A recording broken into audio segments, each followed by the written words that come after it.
Ok, pero no sé cuántas personas tenemos ya en línea para este cuarto evento de la serie Diálogos y Saberes.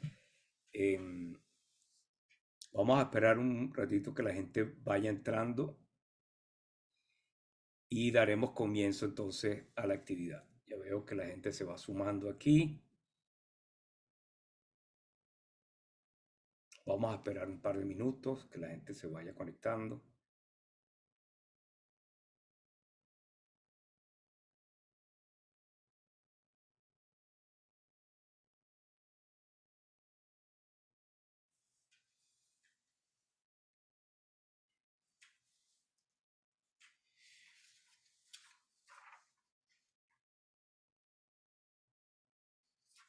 Ok, bueno, buenas tardes para los que nos escuchan desde Venezuela, si nos escuchan desde otras partes del mundo. Bienvenidos a este cuarto evento de la serie Diálogos y Saberes.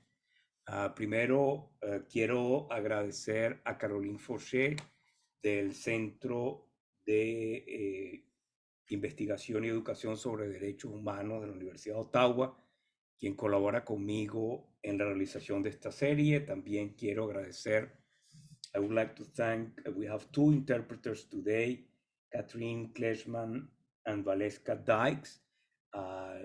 They will be doing the interpretation from Spanish to English, and for those, I don't know how many, for those who speak English, who prefer to listen in English, the conversation, you can see in the bottom of your screen, you have the globe and the interpretation. Also, you should click there and then you will have access to the sound in English.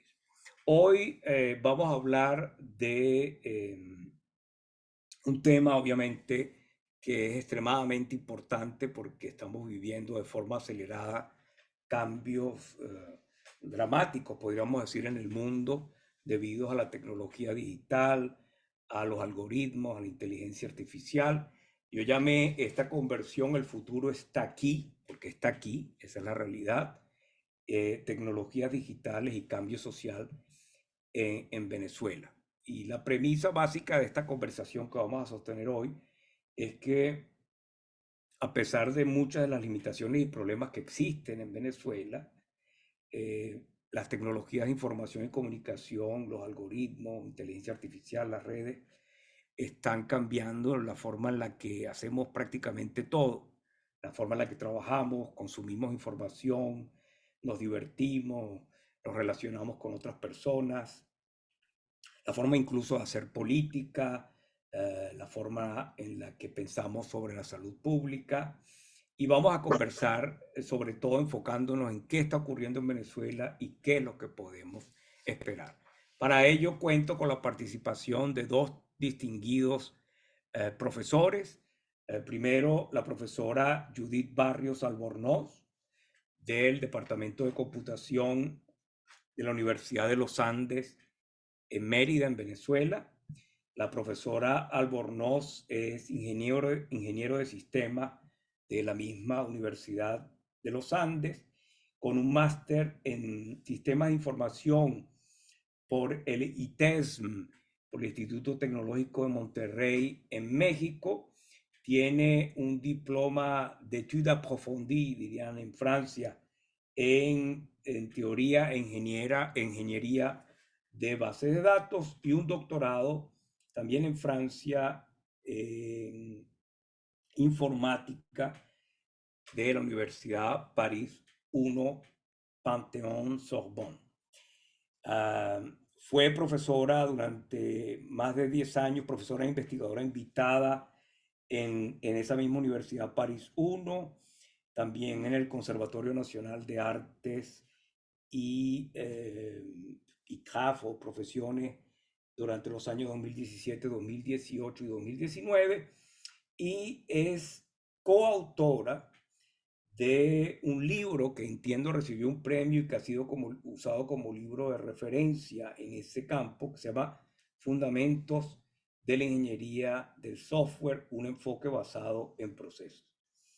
También contamos con la participación del profesor José Luis Abdelnur Nocera, quien encabeza en la Universidad de West London el Socio-Technical Group for Innovation and User Experience, el grupo sociotécnico para la innovación y la experiencia de los usuarios. Él es también profesor titular de diseño sociotécnico en la Universidad de West London y también actúa como vicepresidente para la equidad y el desarrollo en una organización que se llama IFIP-TCI3 y se interesa particularmente por los temas asociados a la sociotécnica y los aspectos culturales relacionados con el sistema de diseño. Además, a José Luis lo conocí cuando era un joven estudiante de comunicación social en la Universidad Católica, pero después él tomó un rumbo muy interesante porque se interesó en la psicología, estudió psicología y después se especializó aún más en todo lo que tiene que ver con los aspectos sociotécnicos, culturales y psicológicos del diseño y sistema. Así que bienvenido a los dos. Y quisiera empezar con la profesora Barrios, que nos diga brevemente cuál es su área de interés de investigación en el área de informática y de tecnologías digitales, que nos describa un poco su trabajo brevemente. Buenas tardes.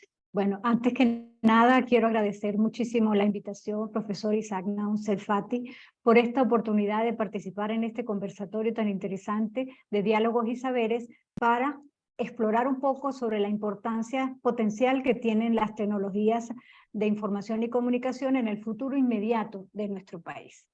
Como resumido, pues soy profesora titular jubilada del Departamento de Computación de la Facultad de Ingeniería en la Escuela de Ingeniería de Sistemas y tengo, digamos, un poco más de 35 años de experiencia, no solamente en investigación, extensión, sino en docencia de pregrado y posgrado. Además de que nuestra escuela se encarga de preparar estudiantes en lo que la ingeniería de sistemas, opción de sistemas computacionales. Un poco conversando, dado que esto abre el preámbulo para esta discusión, sería interesante pues mencionarles un poco sobre nuestra Universidad de los Andes. La universidad fue fundada en 1785 y cuenta con 11 facultades y 4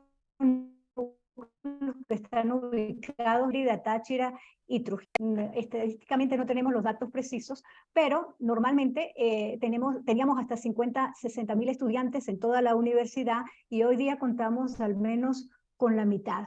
Probablemente hay algunas que dicen que tenemos un tercio de nuestros estudiantes. En relación a mi trabajo académico, pues ha estado digamos, ligado a lo que son las tecnologías. Si bien cuando yo me gradué de ingeniero de sistemas no existía la opción de computación, mi proyecto de grado y mis especializaciones han ido hacia el área de las tecnologías de información, específicamente apasionada por lo que son los sistemas de información, que son, digamos, los inicios o los sistemas que han comenzado a digitalizar y a introducir las tecnologías digitales en las organizaciones. Y en este caso, pues no solamente me contenté con desarrollar el producto tecnológico, sistemas de información, sino además analizar un poco los procesos de producción de esta tecnología, que también es tecnología. Por lo tanto, esa parte tenía el producto, sistemas de información, el proceso de producción de los sistemas de información y también un poco sobre el impacto que estas tecnologías causan en el contexto de la organización y hoy día pues puede uno pensar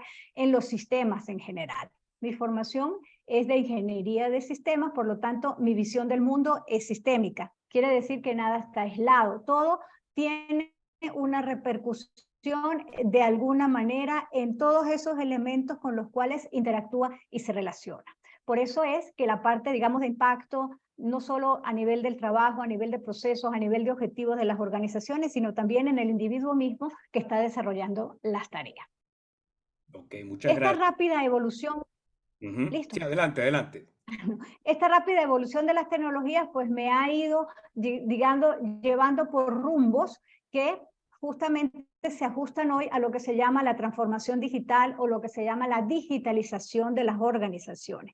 Y en ese caso mi trabajo se ha concentrado en lo que es el modelado de las arquitecturas empresariales, que contempla 3 visiones: la visión de la organización como tal, los objetivos, procesos, la visión de los sistemas de información que siempre están allí, que son datos y aplicaciones, y la visión de la infraestructura tecnológica. Digamos que esos 2 niveles bajos son niveles totalmente asociados con las tecnologías de información y comunicación. En este caso, cualquier cambio en las tecnologías afecta o impacta a la organización. Cualquier cambio que viene de arriba, estrategias, cambio de modelo de negocios, afecta a las tecnologías que lo soportan. Por lo tanto, es bien importante ver que hay una gran variedad de elementos en los cuales los sistemas, sean sistemas particulares, sean aplicaciones de software que están entradas, sean dentro de un robot, o sean aplicaciones que se encuentran utilizadas de manera individual por los actores de la organización, todo esto implica un cambio en la manera de trabajar, un cambio en la manera de interactuar, un cambio en la manera de integrarse. Entonces, desde ese punto de vista, pues mis áreas de competencia se pueden resumir en modelado de arquitecturas empresariales, específicamente arquitectura de negocios y arquitectura de sistemas, gestión y definición de cambios organizacionales causados por proyectos de digitalización de procesos y, por supuesto, de transformación digital, modelado de procesos de negocio y toda la parte de tecnología asociada al proceso, que sería la ingeniería de métodos, tanto a nivel de desarrollo y mantenimiento de sistemas de software como a nivel de modelos de representación del negocio. Ok, muchísimas Es un gracias. poco resumen de mi trabajo. Muchas gracias, Judith. Ahora, el profesor Abdelnour, si nos puede explicar brevemente cuál es su área de interés de investigación asociada a las tecnologías digitales. Wow, bueno, bueno, ante nada, gracias por invitarme a este espacio y bueno, es muy grato estar aquí con otros colegas venezolanos. Hace tiempo no tengo algo de eso. Yo, mi primer encuentro o interés, digamos, con el lado social y humano de las tecnologías de información y comunicación, sobre todo en el ámbito de desarrollo social, fue hacia finales de los años 90, cuando la gente de Reaction, que era parte o es parte del Ministerio de Ciencia y Tecnología, me invita a producir un espacio en Radio Nacional de Venezuela, que era parte de una asociación civil llamada Eureka. Y en este espacio semanal yo invitaba a varias personas que tenían que ver con la inversión tecnológica y el desarrollo tecnológico en el país. Y bueno, ya desde ese momento en Radio Nacional de Venezuela me empieza a interesar el tema de diseño, desarrollo, sociedad, estando en la Universidad Simón Bolívar como estudiante de psicología social, de la maestría en psicología social. Empiezo a investigar en el año 98 la diáspora venezolana, porque ya existía una diáspora venezolana en los 90, aunque todos pensamos que, no, que es algo más reciente. Y empecé a estudiar un poco el comportamiento de comunidades virtuales venezolanas en Internet Relay Chat, que son canales de comunicación, digamos, en línea. En aquella época era uno de los más versátiles, más populares y más accesibles. Y eso a su vez pues me llevó entonces a tener un interés más detallado en temas culturales y sociales, como aspectos de diversidad cultural, social y después organizacional afectan el diseño y el desarrollo de sistemas. Y eso, bueno, me lleva al Reino Unido, donde se me ofrece una beca para hacer un doctorado en el área de interacción humano-computadora y sistema de diseño, investigando una vez más temas sociotécnicos y culturales. Entonces, bueno, en los últimos 22, 23 años me he dedicado a eso, primero como estudiante doctoral, después como investigador, después como profesor asociado, después titular, etc. Y he, digamos, visto muy de cerca estos temas, desafortunadamente no en Venezuela. Yo he estado codirigiendo proyectos cofinanciados por la Unión Europea, por ejemplo, en Kenia.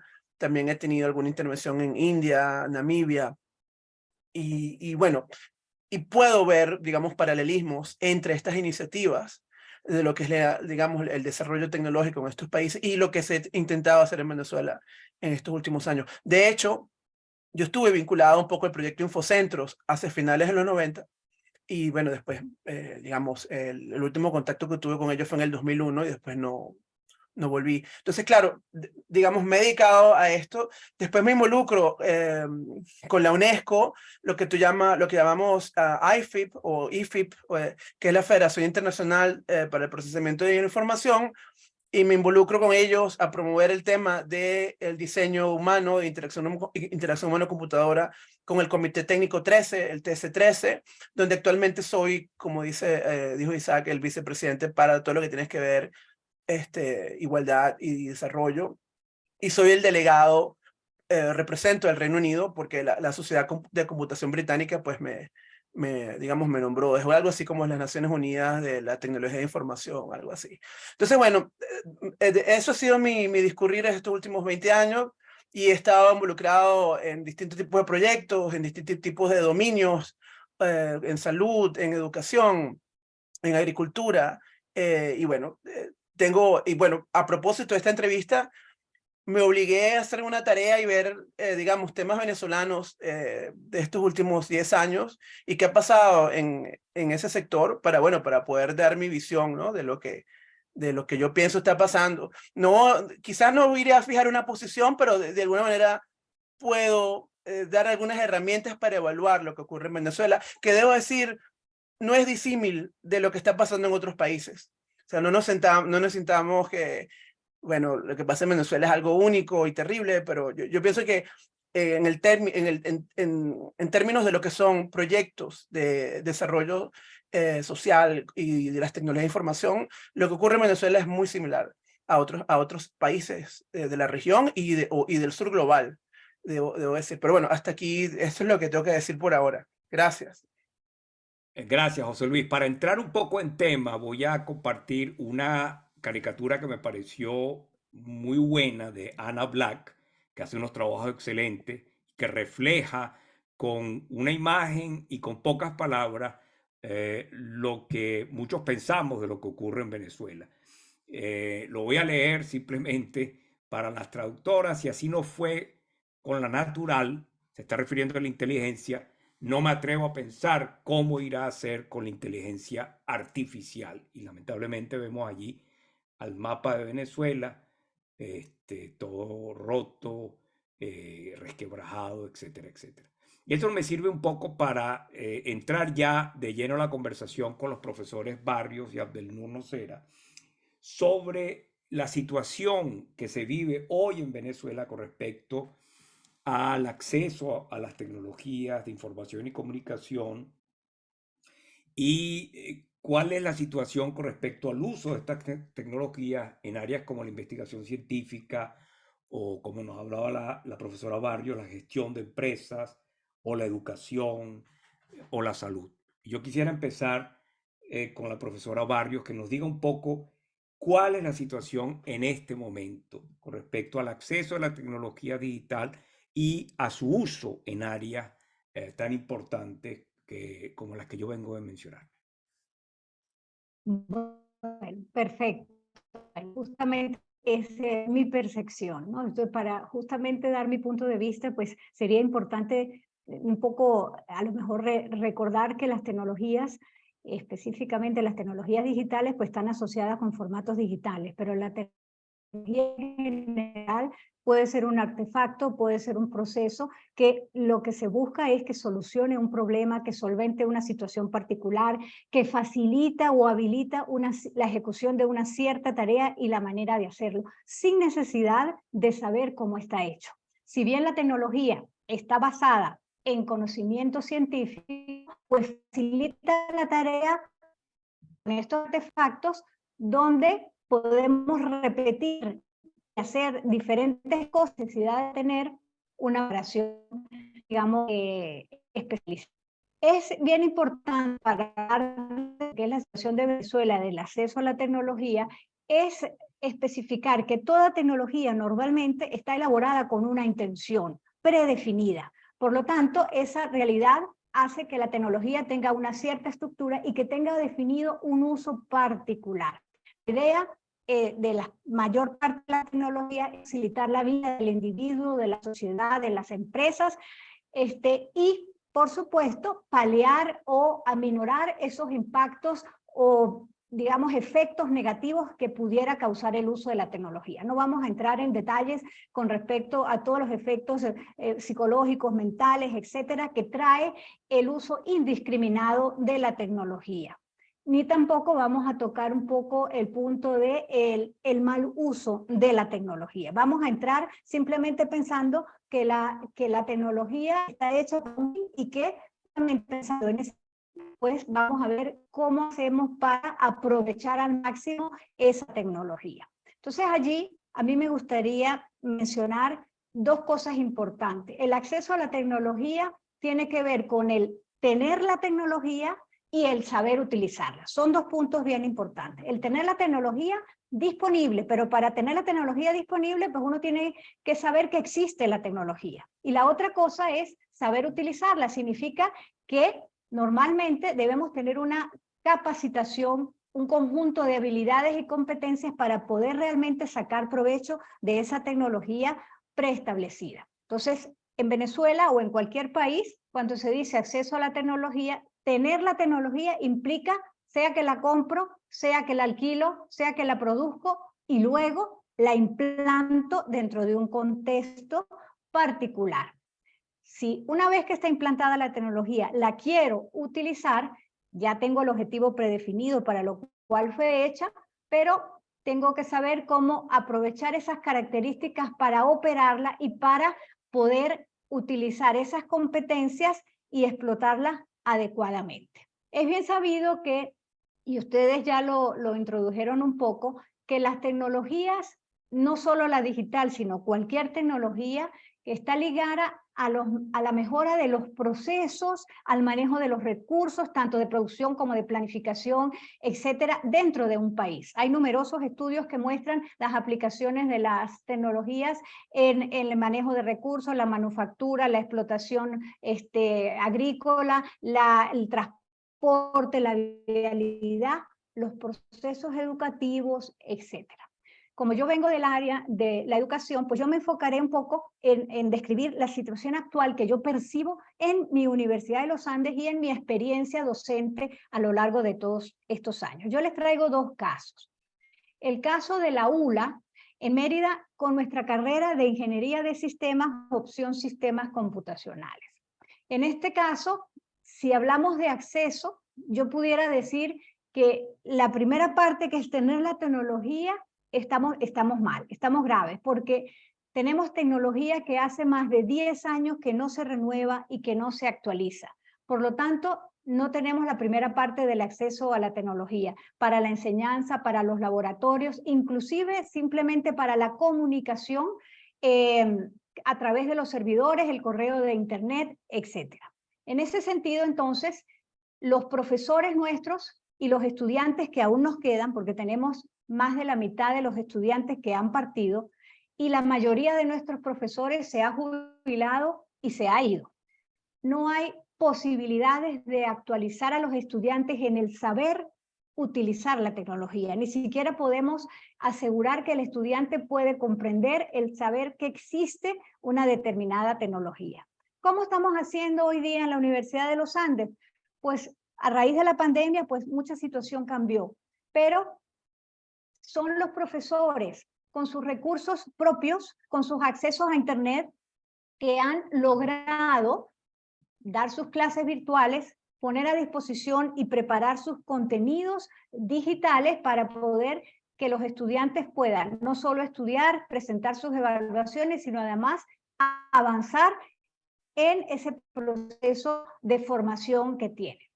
Sin olvidar que si estamos en una opción de sistemas computacionales, pues es esencial que las tecnologías se manejen en los laboratorios y que se capacite a los estudiantes no solamente en manejar las tecnologías, sino en poder desarrollarlas y poder buscarle aplicaciones en diferentes ámbitos. Esto es digamos, complementado esta falta de actualización de la tecnología con las continuas fallas del servicio eléctrico, la ausencia por robo de muchas líneas de conexión de Internet y, por supuesto, los accesos a las bibliotecas en línea y a otros recursos, digamos, que van a complementar el conocimiento de las tecnologías digitales. El otro caso que yo les traigo es el caso del posgrado en computación. Nuestro posgrado en computación surgió en los finales de los años 90 y fuimos pioneros en ofrecer educación a distancia, además de la educación presencial. Fuimos reconocidos y tuvimos estudiantes no solo de Venezuela, sino de Colombia, de Ecuador, de Perú. Y fue un posgrado que tuvo, digamos, gran prestigio y donde se formaron gran cantidad de estudiantes a nivel de maestría y de especialidad. Lamentándolo mucho, justamente, a nivel de la situación, digamos, del país, no solamente no tenemos acceso a las tecnologías, nuestro servidor principal, donde teníamos todos los contenidos, ese servidor se dañó, no hubo posibilidades de buscar uno nuevo. La mayor parte de nuestros profesores también partieron, tuviera disposiciones, así como estamos ahora, no importa en qué parte del mundo estén, pueden dictar sus clases y los estudiantes pueden acceder a su contenido. Pero lamentándolo mucho, el acceso a la tecnología, el tener la tecnología actualizada y el enseñar al estudiante a utilizar esa tecnología y a producirla, presupuestariamente fue coartado por la falta de una infraestructura tecnológica de soporte que pudiera ayudar a llevar toda esa información. Hemos complementado un poco a nivel de la educación esa, digamos, ausencia de tecnología o de acceso a la tecnología, agregándole a ese tener y saber usar otro pequeño grupo de soporte que se llama saber que existe. Sí hemos logrado mantener a nuestros estudiantes, los pocos que están, actualizados a nivel de teoría. Los estudiantes, gracias a la internet, gracias a sus propios recursos, saben conocer tecnología teóricamente. No obstante, la práctica y la producción de esta tecnología está coartada justamente porque no tenemos... Hemos perdido a Judith, obviamente problemas de tecnología, no sé si me ven ustedes. Seguimos al aire, est-ce qu'on est en ligne? Are we online, Caroline? Ok, ok, seguimos en línea, entonces, bueno, ya nos explicaba la profesora Barrios, esperemos que se pueda conectar pronto y estar de regreso, porque ya no la vemos ni la escuchamos. Justamente, José Luis, tú nos decías que la situación de Venezuela en ese sentido no es única y nos hablaba de la experiencia que tú has tenido en otros países, de lo que se llama hoy el sur global. Podemos ser optimistas cuando en un país hay tantas dificultades como nos la describió la profesora Barrios para acceder a las tecnologías, para mantenerse al día sobre el conocimiento y poder saber utilizarla. Digamos, podemos ser, creo que también perdimos a José Luis. Aquí tuvimos un problema. No, aquí estoy, ¿me escuchan? Sí, sí. Entonces, un momento, Porque Judith, solamente... Yo también ya estoy por acá. Ok, perfecto. Pero José Luis, ya un poco la profesora Barrios nos ha dado un contexto de la situación en Venezuela a partir de su experiencia en la ULA. Dificultades de acceso, falta de actualización de la tecnología, falta de, digamos, de actualización o de acceso al saber de cómo usarla a pesar de que conocen las innovaciones. En tu experiencia, ¿estas dificultades se pueden superar en un país como Venezuela? Bueno, aquí, bueno, la respuesta en dos partes. Hay temas de infraestructura de base que obviamente yo no soy quien para hablar de eso. A mí, Judith, ella está en Venezuela, yo no estoy en Venezuela hace muchos años, a pesar de que he visitado. Y bueno, la situación de las universidades en Venezuela, las universidades de verdad, de investigación, como la Universidad de los Andes, la Universidad Central de Venezuela, la Universidad Simón Bolívar, es una situación crítica en términos de infraestructura, o sea, eso es indiscutible. Entonces, claro, desde ese punto de vista, es difícil temas, por ejemplo, como el fomento de la investigación, conectarse digitalmente para acceder a recursos, para llevar la investigación adelante. Por otro lado, como ya lo dije, yo he trabajado en varios países del sur global, principalmente en el África subsahariana, en India, y yo lo que he visto es que con muy pocos recursos se ha podido innovar y se han podido tener soluciones para problemas reales. Entonces, esto hay que digamos, elaborar un poco más. Hay proyectos en los que yo he estado, incluso yo he estado, que son, digamos, top-down, ¿no? De abajo hacia arriba, donde tú impones o propones una solución tecnológica a una comunidad que realmente no tiene una motivación intrínseca para, digamos, beneficiarse de ese proyecto. Entonces, esos proyectos están asignados al fracaso porque no son sostenibles, no necesariamente por un tema de recursos, sino de que no hay una masa crítica que se comprometa con llevar ese proyecto adelante. En cambio, aquellos proyectos que se hacen, digamos, de abajo hacia arriba, ¿no? Bottom-up, donde hay un interés intrínseco, una motivación intrínseca para llevar adelante ese proyecto donde la tecnología juega un papel fundamental, son proyectos que tienden a tener éxito. Entonces, a eso voy.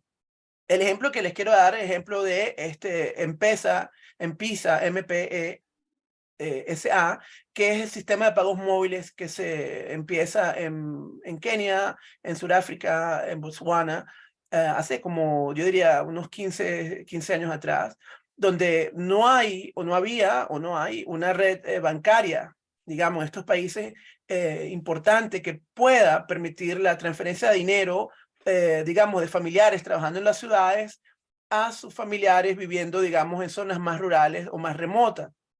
Entonces, ahí hubo un proceso de innovación donde se ve la oportunidad de utilizar el crédito del teléfono celular, las tarjetitas de crédito, no solamente para comprar tiempo, sino que se empezaron a intercambiar los códigos de las tarjetitas celulares de crédito, y al darles información al otro lado, canjeaban ese crédito de aire por dinero en cash.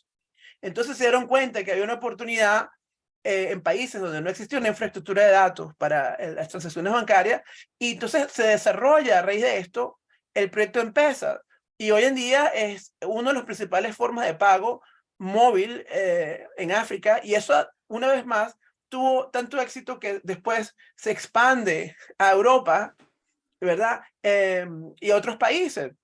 Entonces, la respuesta es simple. Yo pienso que sí hay oportunidades para que se pueda innovar tecnológicamente en Venezuela, o para que se puedan resolver problemas. Pero la innovación uno piensa que está asociada a los avances tecnológicos, al tener acceso al último avance tecnológico, pero realmente la innovación es cómo podemos resolver problemas creativamente con los recursos que tengamos. ¿Entiendes? Entonces, bueno, en ese sentido, yo pienso que es muy trágico pensar de que en Venezuela no se pueda llevar cosas adelante. Pero obviamente sin obviar todos los problemas de fondo que Judith menciona. No sé si respondí a tu pregunta, no O sea, quiero ser que fatalista. hay Sí. oportunidades, o sea, la experiencia nos dice que a pesar de las limitaciones en infraestructura o incluso en el know-how de cómo usar la tecnología, la experiencia nos dice que hay formas creativas de utilizar estas tecnologías digitales, por ejemplo, para solventar un problema de cómo gente que normalmente está excluida del sistema bancario, por ejemplo, podría hacer pagos. Me imagino que en Venezuela, y aquí le quiero pasar un momentico la palabra a la profesora Barrios, que está de regreso ya. En Venezuela, me imagino que hay iniciativas de ese tipo, ¿no? Un poco, como decía José Luis, desde abajo hacia arriba, de iniciativas que vienen desde la comunidad, desde la gente.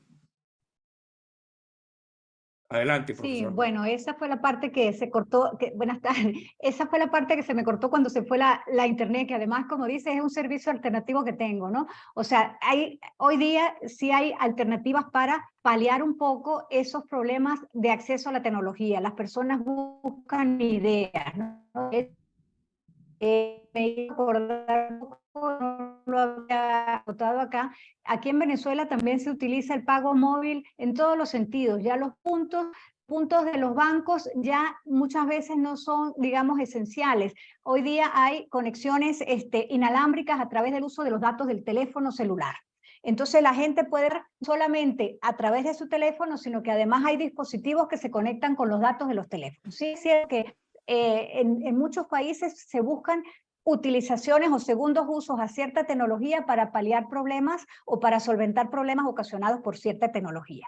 Y yo quisiera completar mi parte de la situación en Venezuela, porque bueno, yo hablé la parte totalmente, digamos, asociada con mi trabajo, pero también como ciudadana de este país, pues también uno se da cuenta que las tecnologías digitales están presentes, no solo en la parte bancaria, en la parte de compras, sino que también de alguna manera, porque no todo puede ser negro, también hoy día nosotros podemos como ciudadanos interactuar con aplicaciones y sistemas para llevar los trámites, por ejemplo, que hace el gobierno. Yo luego hablaré un poco sobre esas, digamos, caras de la tecnología, pero es bien importante mostrar que si bien mi experiencia con esas aplicaciones está sesgada como usuario final, yo pudiera decir que esas aplicaciones que usa, por ejemplo, Email, Senia, Cantves, Arena, etcétera, que de alguna manera es utilización de las tecnologías para sentar la base de lo que en principio pudiera luego convertirse en un gobierno electrónico que ya ha estado instalado en muchísimos otros países para facilitarle la vida a los ciudadanos. Yo diría que todo lo que está a disposición en una escala del 1 al 5, yo le pondría 1 y 2 en algunos casos. Entonces, digamos que sí hay, digamos, iniciativas, sí hay ideas para no quedarnos, digamos, todos encaramados en el aparato. Lo malo de todo esto es que es muchas veces el ciudadano común el que tiene que buscar las alternativas. No es una cuestión, digamos, que estaba dado por sentado como un servicio público o como un servicio de fácil acceso. Todo esto pues está unado a la parte económica de nuestros ciudadanos y de nosotros también los profesores universitarios en este caso. Entonces pienso que sí hay, pero si la universidad estuviera implicada, adelantándome un poco, en esa creación o esa invención de cómo utilizar una tecnología para solventar las fallas de otra tecnología, pues pienso que pudiéramos salir adelante. Muy bien, ahora quiero pasar justamente, me dio la profesora Barrios pie para tratar otro tema, porque las tecnologías digitales, las tecnologías de información y comunicación tienen dos caras. Digamos, como lo veíamos, tienen un gran potencial para democratizar la información, para hacer los procesos gerenciales más eficientes, para hacer más investigación, incluso para facilitarle, digamos, la vida económica a sectores tradicionalmente marginados de la sociedad. Pero hay otra cara de estas tecnologías, que es la cara que podríamos llamar un poco más oscura, de control social, de manipulación, de propaganda, que además es muy propia de sistemas autoritarios. Yo quisiera que ustedes reflexionaran un poco acerca de esas dos caras de las tecnologías de información y comunicación, sobre todo en un contexto como el venezolano, del cual no podemos hacer abstracción, en un contexto político como el que se vive en Venezuela. José Luis. Sí. Antes de responder esa pregunta, hay un proyecto que quería citar, es el proyecto Maniapure, que fue iniciado por el doctor Tomás Sanabria, que es cardiólogo venezolano, donde es la primera iniciativa de telesalud totalmente independiente que logra llevar adelante, llevando estudiantes de medicina de la Universidad Central a hacer su residencia en el Orinoco. Y él tiene ya como por lo menos 20 años en este proyecto, ¿no? Es un proyecto donde las tecnologías han sido gestionadas, digamos, privadamente o digamos, a través de una fundación y ha tenido un gran éxito. Pero bueno, eso es un paréntesis. Con respecto a lo que tú dices, Isaac, una vez más, claro, evidentemente las tecnologías ejercen de una directa o indirectamente control social, control de comportamiento, y el diseño tecnológico o el diseño de una tecnología, sea cual sea, va a fomentar ciertos comportamientos y va a restringir otros, ¿verdad? Entonces, quien tenga control político del diseño de una tecnología, puede ser una plataforma de votación, puede ser una plataforma para diseñar vehículos, puede ser una plataforma para comunicarse, va a poder ejercer cierto poder político para, digamos, ¿cuál es la palabra? Conducir, digamos, ciertos intereses sociales, económicos, etcétera, etcétera. Por ejemplo, en China está el sistema de crédito social, el Chinese Social Credit System, donde sus ciudadanos tienen como una especie de licencia para ser ciudadanos y ellos son, digamos, sus movimientos son, digamos, registrados en una gran base de datos. O sea, por ejemplo, yo estuve en un tren bala que iba de Beijing a Dalian, y ahí decían de que si te conseguían fumando en el tren, te detectaban, podían saber quién eras tú, y además de saber quién eras tú, porque lo ven en las cámaras, te iban a deducir puntos de tu licencia de ciudadano, ¿no? Entonces, bueno, eso es espeluznante. Entonces lo decimos en Venezuela, y eso es algo que el occidente va a repudiar. Quizás en Oriente y quizás en una cultura como la cultura china es algo más aceptable por sus ciudadanos, por otras razones históricas, políticas, culturales, etc. Entonces, en Venezuela ha habido iniciativas, o ha habido, bueno, no sé si es la mejor palabra iniciativa, pero ha habido intentos de cierto control social, a mi manera, con este famoso carnet de la patria, ¿no? Cuando tú ibas a echar gasolina, entonces si tú querías echar Bueno, gasolina existe barata, todavía, existe o todavía. existe, ¿no? Entonces, ahí tú puedes decir que es un mecanismo, yo no diría que de control social, pero de coerción, ¿verdad? Social. Y bueno, pero es debatible. Entonces, claro, evidentemente, bien sea en Venezuela o aquí en el Reino Unido o en China, siempre va a haber un lado oscuro de la tecnología. Entonces, el tema es cómo se puede, digamos, develar esto y hasta qué punto se puede hacer más transparente esta caja negra. ¿Entiendes? Porque incluso, a ver, Netflix, por ejemplo, ¿verdad? Estas plataformas de televisión por internet. Hay mucha presión ahorita para que este tipo de compañías que manejan información acerca de sus usuarios hagan más transparente el algoritmo que permite a Netflix sugerirme ciertas películas y series de televisión. O sea, ¿qué saben ellos de mí?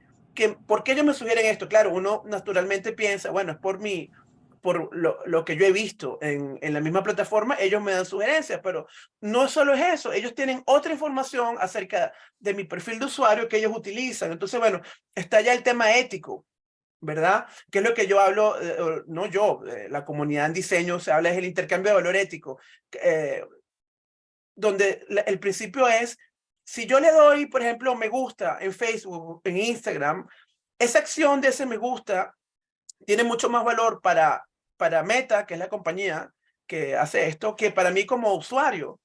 Entonces, ahí hay un lado oscuro, digamos, ya de facto, porque estas grandes compañías o las organizaciones públicas o privadas que tienen control, digamos, sobre las plataformas tecnológicas, van a encubrir naturalmente los efectos negativos. Entonces, en mi opinión, la solución a eso, o lo que está ocurriendo ahorita, es que tenemos una ciudadanía más crítica y digamos que ya no, por lo menos lo que yo he visto aquí en el Reino Unido, no sé en Venezuela, mucho más crítica ante este tipo de transacciones, ¿verdad? Y bueno, y al final del día, para cerrar mi intervención, yo pienso en un tema cultural. O sea, en China, para el ciudadano chino, yo tengo colegas con los que yo colaboro en la Universidad de China, que para ellos es muy natural de que el gobierno chino cumpla su función social, porque ellos están convencidos de que es a través de estos mecanismos que ellos pueden tener ciertos niveles de equidad y de participación igualitaria, etcétera, etcétera. Quizás en Venezuela o en Reino Unido, mira, nosotros vamos a reaccionar contra esto. Entonces yo pienso que también es un tema cultural de aceptación o rechazo. Claro. ¿entiendes? Profesora Barrios, quiero Sí. su reflexión sobre ese otro aspecto de la tecnología. ¿Qué es lo que usted ha vivido en Venezuela con respecto a ese lado, digamos, más oscuro, más problemático del uso de las tecnologías digitales? Pues bueno, yo comienzo un poco con mi argot venezolano, ¿no? Que hay un dicho popular que dice, usa la inteligencia para lo que no sirve, ¿no? Eso es un poco lo que se asocia con el mal uso de la tecnología. Si bien la tecnología ha sido definida con un uso particular, pues es cierto que la gente la puede utilizar para otros usos que no son tan buenos como lo que hablábamos hace ratito con respecto a utilizar la tecnología para paliar fallas de otra tecnología, sino para, como lo mencionabas tú, en esa cara, que yo pienso que no tiene solamente dos caras, sino que tiene múltiples caras, ¿no? Pero la cara principal es la de usarlo para lo bueno y la otra es usarlo para beneficios particulares. Si bien es cierto que ese mal uso puede traer a llevar un control social, también es cierto que las personas pueden decidir si quieren que se les lleve ese control social o no. Muchas veces por la parte política las personas pudieran decir, sí me apunto, soy ciudadano y yo me apunto y entonces, bueno, no importa, yo tengo el carnet de la patria, yo tengo todo lo que yo tenga. Si bien es cierto, y adelantando también un poco, se hace una discriminación social. El que tiene el carnet de la patria tiene acceso a muchísimos recursos y bienes que el Estado da y el que no lo tiene, no. No obstante, eso es, y lo he apreciado acá, de la boca para afuera. Es decir, yo no tengo carnet de la patria y sin embargo yo pudiera tener acceso, por ejemplo, al seguro social, etcétera, sin tener el carnet de la patria. Lo nebulosa difuso, ¿qué ocurre con todos esos datos, ¿no? Y entonces, en mi reflexión un poco, yo estaba pensando justamente en que usando la tecnología para lo que realmente es, yo me inclinaría un poco a pensar y a desear que en Venezuela prevalezca el aprovechamiento positivo de esas tecnologías para ampliar, para habilitar no solamente los servicios y los pros a los ciudadanos, sino para ampliar las capacidades de análisis de escenarios de la situación actual del país y poder tomar decisiones que pudieran mejorar esa situación y por supuesto al mejorar la situación se mejora también el nivel o el acceso de cada uno de los ciudadanos. Es una explotación efectiva que puede ayudar a, digamos, adelantar o sacar el país del estancamiento en el que se encuentra. El rol principal para que esta visión prevalezca es la investigación científica y tecnológica, pero primero para determinar dónde estamos, qué es lo que nos está pasando, y luego para identificar, usar la tecnología para poder identificar escenarios y decir cómo pasamos de una posición a la otra. Yo pienso que la universidad tiene un gran rol en eso, es decir, en cómo hacer para llevar la tecnología por el camino adecuado del bienestar social, del bienestar de un país y que cada ciudadano tenga acceso a los beneficios que esa tecnología pone. Entre Ok, los muchas ejemplos, gracias. Sí, sí, adelante, perdón, adelante. Si puede no, concluir para no, pasar a las para preguntas. concluir justamente es la parte de la eficiencia gerencial, ¿no? Y yo me atrevería un poco a hablar de todas esas cosas o esas iniciativas particulares como la que mencionó el profesor con respecto a los estudiantes de medicina que son llevados a través de una fundación para ejercer la medicina a través de dispositivos electrónicos y poder asistir a una cierta comunidad. Yo pienso que esos beneficios tienen que ver con la eficiencia gerencial que se puede, digamos, mejorar en los diferentes sectores, no solamente a nivel de gobierno electrónico, sino a nivel de los sistemas de salud, a nivel de la producción agrícola, a nivel de cómo manejar todos esos problemas que reactiven y que impulsen de nuevo nuestra Venezuela por el camino que va. Yo diría que esto ha servido en muchos países, no tendría que ser Venezuela la excepción, pero es cierto que el problema de usar la inteligencia para lo que no sirve, sino para beneficio propio, simplemente no es mucho lo que podemos hacer. Ya. Muchas gracias. Claro, no es para lo que no sirve, probablemente es para lo que les sirve a algunos y no les sirve a otros, pero sirve para los fines que no son los más constructivos y más positivos. Exacto, exacto. Ahora quisiera pasar a las preguntas y comentarios de las personas que nos acompañan hoy. Primero voy a leer, las pueden hacer preferiblemente a través de la sección que ustedes tienen ahí en el Zoom, en inglés Q&A, sección de preguntas y respuestas. Pueden hacer sus preguntas por allí o las pueden escribir por el chat. Aquí tenemos, por ejemplo, Milagros Pérez, quien es profesora de la Universidad Metropolitana y quien trabaja en el área de emprendimiento y responsabilidad social. Y ella está muy interesada en los temas de acceso y también de ciudadanía digital. Y quisiera tener el contacto del profesor Abdelnour, que ya lo compartió su correo, y también de la profesora Barrios, si puede compartir su correo, si quiere compartir su correo por el chat, lo puede hacer. Yo ahí vemos que ya compartimos algunos de los correos, así que nos puede contactar y efectivamente sí estamos grabando esta charla que va a estar disponible en YouTube a partir de principios de la semana que viene y la vamos a enviar a todos ustedes. A ver, ¿alguna otra pregunta? ¿Alguna pregunta de los participantes? ¿Quién tenemos por aquí? ¿Algún comentario que quieran hacer? Yo, por mi parte, o sea, veo que hay un cierto optimismo, tanto por parte de la profesora Barrios como por parte del profesor Abdelnour, en el sentido de que la experiencia dice que ya sea por, digamos, la iniciativa propia de la gente, o ya sea por el potencial que tienen estos sistemas, digamos, el uso de la tecnología puede ser extremadamente positivo desde el punto de vista del desarrollo social. Ahora, esto es muy cierto y me alegra escucharlo de personas que saben de este tema de la tecnología, pero vemos hoy que la inteligencia artificial está teniendo un papel cada vez más importante en nuestras vidas y a veces no nos damos, incluso no nos damos cuenta de eso. Interactuamos con sistemas, con plataformas.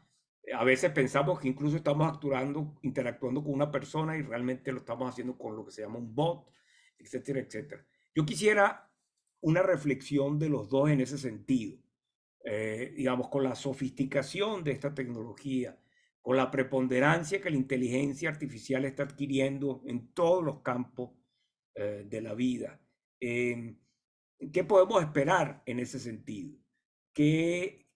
¿A qué le tenemos que prestar atención y estar alerta, José Luis? Disculpe, como dijiste muchas cosas. O sea, la Sí, inteligencia artificial está por... Mira, yo ya tengo estudiantes que me traen trabajo escrito en sí, bueno, trabajo que en sí. ChatGPT.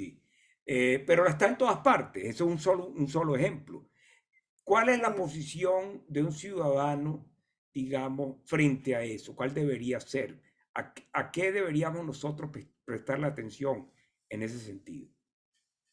Bueno, yo pienso que ya en el año 86, Terry Winograd y Fernando Flores en Stanford escribieron un libro que se llamaba Understanding Computers and Cognition, donde ya hablaban de estos temas.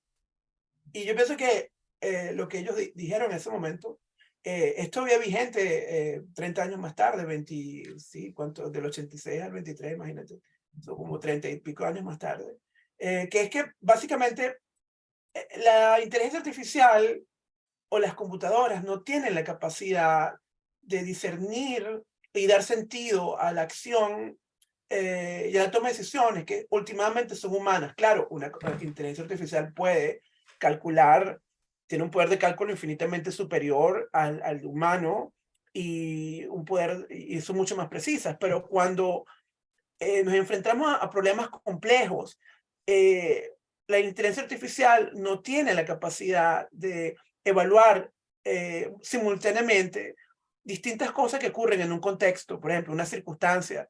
Por ejemplo, yo un piloto en un Airbus o un avión de estos transatlánticos, se le presenta una emergencia y al final del día la toma de decisión del piloto es una decisión humana en base a una cantidad de, digamos, de información que se le presenta, que cada vez puede ser más inteligente acerca de cuáles son los pronósticos, los riesgos de tomar decisión A o decisión B. Pero últimamente las decisiones son humanas. Yo creo que como ChatGPT y tecnologías similares que están ahorita siendo accesibles por todo el mundo, pasa un poco, ¿sabes? Cuando hay como un hype, ¿verdad? La gente piensa que ChatGPT va a resolver, inflan, las expectativas se inflan, ¿no? Es como el Harner hype cycle. Y yo pienso que ChatGPT, como inteligencia artificial accesible al ciudadano común, ahorita está pasando por ese proceso donde hay expectativas que no son reales acerca de lo que ChatGPT puede hacer. No sé si me explico. Yo pienso que hay que bajarle un poco, porque yo veo a ChatGPT quizás como una herramienta. ¿Entiendes? Yo no lo veo como, escríbeme una tesis de 1000 palabras. Lo puede hacer una dissertation de 10.000 palabras, pero no te va a hacer las citas, no te va a hacer la integración de la literatura como la hace un investigador o un estudiante de posgrado. Y uno como académico, Judy lo puede decir también, uno se da cuenta, no hace falta pasarlo porque incluso ahorita hay programas que te detectan no solamente si hay cierto plagio en lo que hace el estudiante, sino que ya le hicieron el plugin para ChatGPT. Entonces ya puedes ver, porque al final del día es un modelo de lenguaje. Entonces, yo sí tengo bastantes expectativas positivas. ChatGPT puede ser utilizado, por ejemplo, para tomar decisiones positivas, pero yo pienso que hay expectativas que no son reales. Otro pequeño ejemplo es, yo trabajé en el aeropuerto de Heathrow, un proyecto en el aeropuerto de Heathrow, justo hasta que la pandemia destruyó todo, ¿no? Porque obviamente no pudimos seguir adelante con el proyecto porque no había dinero. Pero uno de los grandes problemas sociotécnicos que tiene el aeropuerto de Heathrow no se trata de qué tecnología podemos comprar para automatizar cosas, sino dónde trazamos la línea entre la automatización y no sé cómo decirlo en español, es work augmentation, la toma de decisiones. Entonces, porque ellos pudiesen reemplazar mucho personal humano en el terminal, pero no lo hacen por distintas razones. Entonces, el problema que tienen ellos es, ¿cómo yo apoyo al que está operando una rampa para conectarse a un avión o al que está operando en la torre de control? ¿Cómo yo ayudo a esa persona a tomar una decisión? ¿Qué tanto automatizo? ¿O qué menos automatizo? ¿Entiendes? Son decisiones, al final son humanas. ¿Entiendes? Entonces, yo pienso que el truco está en la intersección entre la interacción humana y con la inteligencia artificial, que no es algo es fácil de resolver, porque no se trata de hacer el acceso a la tecnología como algo más usable, si se puede decir en español. No se trata de la experiencia del usuario de ChatGPT o de cualquier inteligencia artificial, sino de cómo diseñamos esa línea, ¿no? Entre lo que se automatiza y lo que se apoya al usuario. No sé si me explico, pero bueno. Sí, no, muy interesante ese punto de vista. Tenemos, profesora Barrios, una reflexión sobre la inteligencia artificial, un poco cómo la ve usted, porque tenemos aquí un comentario muy interesante de Milagros Pérez, también quisiera leer, no nos queda mucho tiempo, una breve reflexión sobre qué esperar de la inteligencia artificial en el contexto venezolano. Bueno, yo tengo mi percepción particular con respecto a las aplicaciones y uso de la inteligencia artificial, ¿no? De hecho, en algún momento estuve entre mis áreas, digamos, por las cuales podría irme, pero justamente esa parte de pensar que un programa no es más inteligente que la persona que lo produce. ¿Es cierto? Eso significa entonces que el problema del uso y del potencial controlador que pudiera tener la inteligencia artificial tiene que ver con el ser humano, con lo que el ser humano cree que puede obtener de esa inteligencia artificial y de la confianza que le da a eso de la inteligencia artificial. Muchas veces, y hablando ustedes de todas esas cosas, damos por sentado que lo que el programa inteligente es mejor que lo que yo pueda obtener discutiendo con alguien. ¿Por qué? Porque culturalmente me evita tener que estudiar, tener que poner a hacer las cosas. Está facilitando la vida, pero me está atrofiando como ser pensante. ¿Por qué? Porque simplemente le estoy haciendo confianza a una cuestión que es artificial. Estoy creando algo artificial a través de algo artificial. Entonces, desde mi punto de vista, pienso que debería, que eso, bueno, es todo un ciclo, el uso de un robot de software para poder dirigir un programa o para hacer un montón de cosas, para poder hacer el trabajo que un humano hace. Lo facilita, pero está diciendo el ser humano que eso que está produciendo es más fácil que me lo haga otro, aunque no sea un humano, que lo haga yo. Entonces es cultural. El impacto tendría que ser manejado a través simplemente de la educación y de la formación del pueblo, de los seres humanos, para poder saber qué tanta confianza y confiabilidad se le otorga a ciertos productos tecnológicos que están de moda. El ChatGPT es moda y después de ese vendrá otro. Entonces los seres humanos estamos tan ávidos de esas nuevas tecnologías que simplemente le hacemos la confianza plena. Ese es mi punto de vista. Pues, ¿no? La influencia va a depender de la capacidad que tenga el pueblo de discriminar entre lo que es provechoso, lo que no lo es y lo que me está quitando mis capacidades como ser pensante. Es mi percepción muy particular. Muy interesante ese punto de vista porque cada vez más se habla de incluir en el sistema educativo lo que en muchos, voy a utilizarlo en inglés, probablemente José Luis podrá ayudarme con la traducción, el digital literacy, digamos, la educación justamente para entrar en el mundo de los algoritmos, comprender los sistemas, qué hay detrás, un poco qué hay dentro de esa caja negra, ¿no? Se le da alfabetismo digital, ¿no? ¿Cómo se llama? Bueno, se traduciría alfabetismo digital. El alfabetismo digital, así es. Bueno, antes de irnos, aquí hay una reflexión y pregunta de Milagros Pérez que nos habla del caso que durante la pandemia en Venezuela, por ejemplo, se puso en evidencia y en otras partes la necesidad del acceso de la población a los teléfonos inteligentes para que los niños se mantuvieran en contacto con las escuelas. Y los padres estaban muchos de ellos preocupados justamente en los sectores populares, por ejemplo, como los colegios, que en Venezuela se conoce la Red de Fe y Alegría, y se hizo intentos para resolver esto con teléfonos que fueran donados y que esto le permitiera a los niños mantener el acceso a sus clases, a su educación. Entonces ella pregunta aquí si conocen de experiencias similares que se hayan implementado exitosamente en otras partes, José Luis.